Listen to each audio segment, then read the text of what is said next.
اور اس کی صورت یہ ہے کہ یہ تمہارے دائنے ہاتھ میں جو عصا ہے اس کو ڈال دو۔ ان لوگوں نے جو کچھ سانگ بنایا ہے جادو، یہ عصا سب کو نکل جائے گی۔ یعنی عصا یعنی اللہ کے معجزہ کے سامنے جادو بالکل کام نہیں چلے گا، ٹھیک ہے۔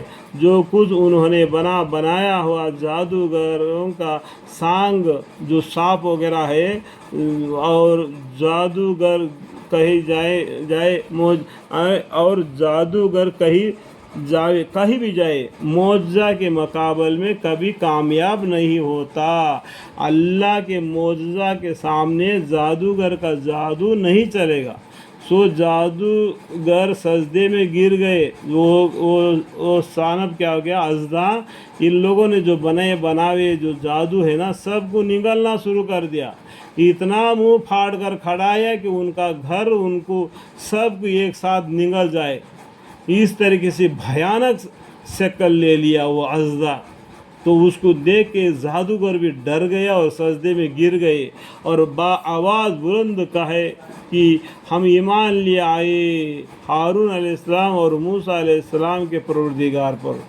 فرعون نے کہا کہ بدون اس کے کہ تم کو اجازت دوں، یعنی میرے خلاف مرضی تم اس پر یعنی موسیٰ علیہ السلام پر ایمان لے آئے۔ واقعہ معلوم ہوتا ہے کہ وہ سحر میں یعنی جادو میں تمہارے بھی بڑا ہے کہ انہوں نے تم کو سحر سکھلایا ہے۔ اس طریقے سے جو جادوگر اس کے ملک میں تھے ان کے اوپر یہ چلا اٹھا، لیکن پہلے ان کو بلایا موسیٰ علیہ السلام کے مقابل میں، اور جو غالب ہوگا ان کو مقرر جگہ دے گا بولا۔ جب وہ جادوگر معجزہ کے سامنے ہار گئے تو وہ سمجھ گئے کہ موسیٰ علیہ السلام بالکل حق ہے، تو ان کے اوپر انہوں نے ایمان لائے، اللہ پر ایمان لائے۔ تو یہ فرعون نے کیا کیا؟ چلا اٹھا، اس طریقے سے باتیں کیا۔ سو میں تم سب کے ہاتھ پاؤں کٹواتا ہوں، ایک طرف کا ہاتھ اور ایک طرف کا پاؤں، اور تم سب کو کھجوروں کے درختوں پر ٹانگتا ہوں۔ دیکھو، فرعون کا سزا بہت سخت سزا تھا۔ وہ فرعون کو دوسرا ایک نام ہے میکھے والا سردار۔ جو آدمی اس کا بات نہیں مانتا ہے نا، اس کو ایک لکڑی پر ٹانگ کر ہاتھوں میں پیروں میں میکھے مارتا تھا اور لٹکا کے رکھتا تھا، تاکہ زندہ چڑیا وغیرہ جو نوچ کر کھا لے۔ تو اس طریقے سے سزا دیتا تھا۔ اس کا ملک میں اس کا بات کو نہیں مانتا، اس لیے اس کو بارے میں بہت ڈرتے تھے، ٹھیک ہے۔ اس طریقے سے ان کو دھمکا دیا۔ اور یہ بھی تم کو معلوم ہو جاتا ہے کہ تم دونوں میں یعنی مجھ میں اور رب موسیٰ میں اللہ تعالیٰ میں کسی کا عذاب زیادہ سخت اور دیرپا ہے۔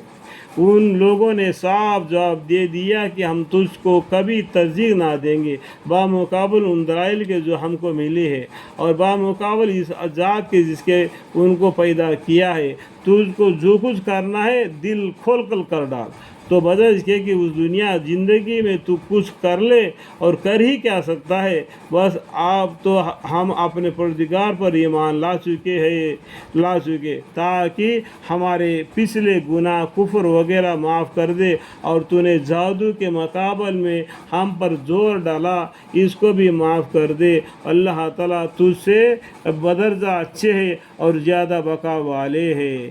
اس طریقے سے ان لوگوں نے الٹا جواب دے دیا کہ ہم ایمان لائے، جو کچھ کرنا ہے تو کر لے دل کھول کر۔ اس طریقے سے وہ لوگ فرعون سے الگ ہو کے موسیٰ علیہ السلام کو پیغمبر، اللہ کو رب ماننے پر راضی ہو گئے۔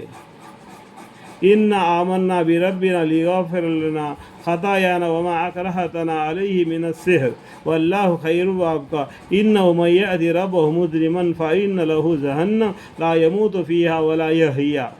جو شخص بغاوت کا مجرم ہو کر اپنے رب کے پاس حاضری ہوگا، یعنی گناہ کر کے نام اعمال بائیں ہاتھ میں لے کے اللہ کے سامنے حاضر ہوگا، تو اس کے لیے دوزخ مقرر ہے، اس میں نہ مرے گا اور نہ جیے گا۔ یعنی ایک ہی مرتبہ کا موت ہے، دنیا میں آیا تو دوبارہ جی اٹھنے کے بعد دوبارہ موت نہیں۔ اللہ تعالیٰ 2 مرتبہ زندہ کرتا ہے، 2 مرتبہ مارتا ہے۔ ایک تو ماں کے پیٹ میں بالکل نطفہ تھا، بالکل مردہ تھا، اس کو زندہ کر دیا۔